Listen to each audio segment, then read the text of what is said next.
기시다 후미오 일본 총리가 한국에서 공식 일정을 시작하면서 한일 정상의 셔틀 외교에 본격적으로 시동을 걸고 있습니다. 기시다 총리는 출국 직전 취재진에게 윤 대통령과 여러 논의를 할 수 있을 거라며 기대감을 나타냈는데요. 이번에는 도쿄 현지 연결해 보겠습니다. 김세호 특파원. 네, 도쿄입니다. 네, 기시다 총리 출국 직전에 인터뷰를 하던데요. 이번 한일 정상회담에 대해서 어떻게 이야기했습니까?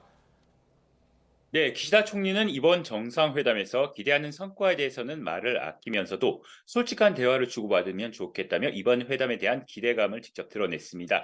기시다 총리의 발언 들어보겠습니다. 成果について今の段階で申し上げるのはまだ早いかと思いますが、狙い等を申し上げるならば、まずユン大統領とは信頼関係に基づいて率直な意見交換を行いたいと思っています。 기시다 총리는 재무, 방위 분야 등 여러 분야에서 한일 정부 간 대화가 시작됐다며 이러한 흐름을 발전시키겠다고 말했습니다. 그러면서 이번 정상회담을 통해 국제, 지역 정세와 관련한 의견을 교환할 수 있을 것으로 본다고 말했습니다. 그러면서 한일 간 여러 과제가 있는 만큼 이에 대한 논의도 이어가길 바란다고 덧붙였는데요. 이는 한일 간 여러 난해하고 민감한 현안도 이번 정상회담 테이블에 직접 올려놓을 수 있다는 뜻으로도 해석됩니다. 네, 그럼 이번에 기시다 총리가 방안에서 성과를 얻기 위해서 방점을 찍는 부분은 무엇일까요? 네, 기시다 총리는 이번 방안에서 우선 북한의 핵미사일 위협에 대응하기 위한 공조 방안에 집중할 것으로 보입니다.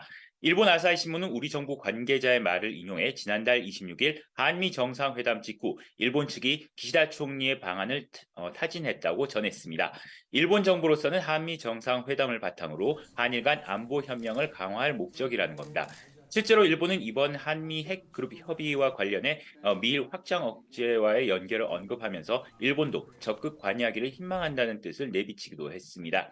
일본 국내에서는 기시다 총리가 안보 문제에 좀 더 적극적으로 나서야 한다는 보수층의 목소리가 강한 만큼 핵 협의 그룹과 관련해 일본의 역할을 강조하며 한미일까지 확대를 언급할 가능성이 제기되고 있습니다. 이런 가운데 일본 정부 당국자는 두 정상이 인도 태평양 지역 협력과 글로벌 과제 협력도 확인할 것이라고 밝혔습니다.